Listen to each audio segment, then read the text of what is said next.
Praise lord. మన ప్రభువైన యేసుక్రీస్తు నామములో మీ అందరికీ హృదయపూర్వక వందనాలు తెలియజేసుకుంటున్నాను. మీకు చిన్న విజ్ఞాపన.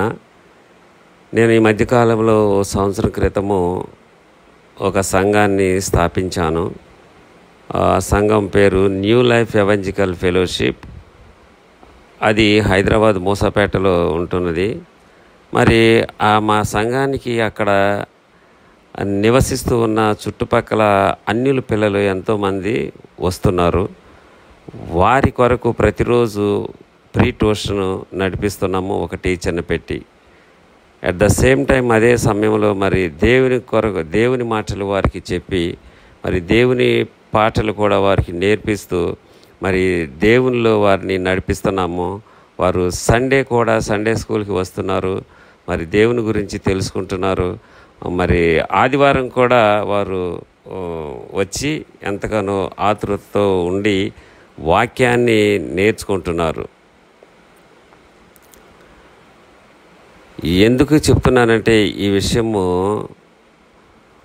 యాక్చువల్గా మరి మీరందరూ వారి కొరకు ప్రార్థించాలని, వారు రాబోయే దినంలో మరి జీవం గల దేవుణ్ణి సొంత రక్షకుడిగా అంగీకరించి మరి మారు మనసు పొంది బాప్తిసం తీసుకుని వారు దేవుని కొరకు బలముగా వాడబడాలని, దేవునిలో స్థిరముగా వారు ఉండాలని, వారి ద్వారా వారి కుటుంబాలు కూడా మార్చబడాలి, దేవుని కొరకు నిలబడాలని మరి ఎంతగానో ఆశిస్తూ ఉన్నామో. మీరు కూడా వారి కొరకు దయచేసి ప్రార్థన చేయండి. మరి దేవుని ప్రేరేపణ వలన, పరిశుద్ధాత్మ ప్రేరేపణ వలన నేను మరి పెడుతున్న ప్రతిరోజు దేవుని వాక్యం మెసేజ్ ఏదైతే ఉన్నదో దాని గురించి కూడా ప్రార్థన చేయండి. ఎందుకంటే నాకు అంత అనుభవం లేదు, అయినా సరే మరి దేవుని యొక్క ప్రేరేపణ బట్టి నాకు తెలిసిన విధంలో మరి మెసేజ్ ప్రిపేర్ అవ్వటము, సిద్ధపడటము, మరి అది ప్రతిరోజు కూడా పోస్ట్ చేయటము జరుగుతుంది. మరి ఈ యొక్క మెసేజ్ కొరకు మరి ప్రార్థన చేయండి. నా కొరకు, మా పిల్లల కొరకు, అలాగే మా సంఘం కొరకు. మరొకసారి మా సంఘం పేరు చెప్తూ ఉన్నాను, New Life Evangelical Fellowship, Moosapet, Hyderabad. దాని గురించి ప్రార్థించాలని మన ప్రభువైన యేసుక్రీస్తు నామములో మీ అందరికీ మనవి చేస్తూ ఉన్నాను. అలాగే ఈరోజు దేవుని వాక్యము యెహెజ్కేలు గ్రంథము 38వ అధ్యాయము 7వ వచనము. నీవు సిద్ధముగా ఉండుము, నీవు సిద్ధపడి నీతో కూడా కలిసిన సమూహమంతటిని సిద్ధపరచము, వారికి నీవు కావలివై ఉండవలెను. ఇక్కడ ఈరోజు దేవుని వాక్యం ఏమిటంటే, నీ సిద్ధపాటు దేని కొరకు, నీ సిద్ధపాటు దేని కొరకు, నీవు సిద్ధముగా ఉండుము అను దాని విషయం మనం చాలా జాగ్రత్తగా ఉండాలి అన్నమాట.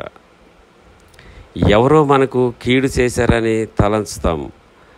ఆదాము తన తప్పును గ్రహించలేదు, అవ్వను నిందించాడు. మన స్వభావము ఇతరులను నిందించడమే. నీవు సిద్ధముగా ఉండుమని దేవుడు హెచ్చరిస్తున్నాడు. మన సిద్ధపాటు దేని కొరకై ఉంటుంది? ఈ లోకం కొరక, లోకంలో ఉన్న ఆస్తి కొరక, మరి నిన్ను నీవు హెచ్చించటానికి కొరక, అలాగే నిన్ను నీవు బలపరచుకోవటానిక, ఈ లోకంలో లగ్జరీ లైఫ్ వెలిగించటానిక, దేని కొరకు మన సిద్ధపాటు ఉంటుంది? దేని కొరకు నీ సిద్ధపాటు అని నిన్ను నీవు ఒకసారి మరి ప్రశ్న వేసుకోవాల్సిన అవసరం ఎంతైనా ఉంటున్నది. యవనస్తుడు ఉంటున్న ప్రవక్త వలె ఉండుటకు నిన్ను నీవు సిద్ధపరచుకోవాలి.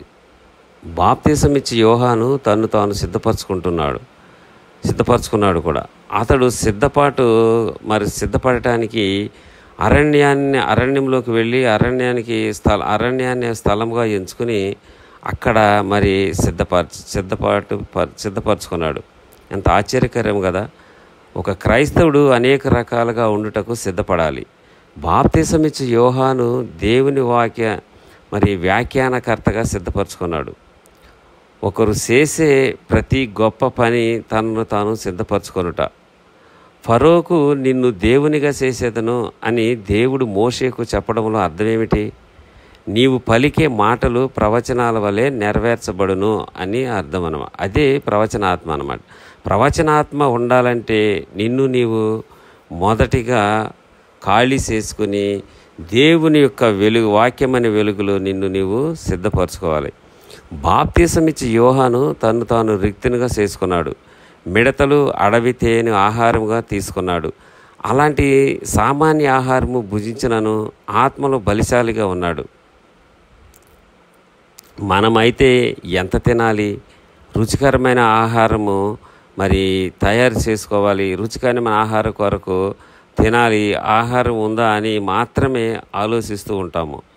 మంచి మంచి పదార్థాలు తినలేని ఒక స్థలమునకు బాప్తీసమిచ్చి యోహాను వెళ్ళాడు. నీవు సిద్ధముగా ఉండుము, నీవు సిద్ధపడి నీతో కూడా కలిసిన సమూహమంతటిని సిద్ధపరచుము. తనను తాను సిద్ధపరచుకోనని వాడు సంఘాన్ని ఎలా సిద్ధపరుస్తాడు? నిన్ను నీవు సిద్ధపరచుకోకుండా ఇతరులను ఎలా సిద్ధపరుస్తావు? నీవు సిద్ధపడి నీతో కూడా ఉన్న వారిని సిద్ధపరచాలి. వారికి కావలిగా నువ్వు ఉండాలి. ప్రతిరోజు క్లిష్టమైన పని అది. కానీ పిల్లలకు కావలిగా ఉండుట తల్లిదండ్రులకు అసాధ్యముగా ఉంటున్నది. బోధించుట సులువే కానీ కావలిగా ఉండుట చాలా కష్టము. మనలో ఎంతమంది మన కుటుంబాలకు కావలిగా ఉంటున్నామో ఒకసారి జ్ఞాపకం చేసుకోవాలి, గుర్తుంచుకోవాలి. మనలో ఎంతమంది మనం పనిచేసే చోట్ల ఇతరులకు కావలిగా ఉంటున్నాము? ఈ పని చాలా కష్టమైన పనే, కానీ నీవు సిద్ధపడి నీతో కూడా ఉండు వారికి కావలిగా ఉండాలి. అట్లు నువ్వు సిద్ధపడినట్లయితే ప్రతి అడుగునకు, నువ్వు వేసే ప్రతి అడుగును మరి దేవుడు నిన్ను నడిపిస్తాడు, నీకు తోడుగా ఉంటాడు. నడిపింపు పొంది ఈ గొప్ప బాధ్యత చేపట్టాలి నువ్వు. ఎందుకంటే ప్రియమైన వారులారా, ఈ రోజుల్లో మరి ప్రతి విశ్వాసి కూడా పడిపోవటానికి ఎన్నో అవకాశాలు ఉంటున్నాయి ఈ లోకంలో. కనుక ప్రతిరోజు కూడా మనము సిద్ధపడి దేవుని కొరకు మరి ఎన్నో ఆశ్చర్యమైన కార్యాలు చేయవలసిన వారికి ఉంటున్నాం. కనుక మన సిద్ధపాటు దేవుని కొరకై ఉండాలి, కానీ ఈ లోకం కొరకు కాదని మన ప్రభువైన యేసుక్రీస్తు నామములో మీ అందరికీ మరి మనవి చేసుకుంటున్నాను. ఈ చిన్న వాక్యాన్ని దేవుడు దీవించునుగాక. ఆమేన్. Thank you.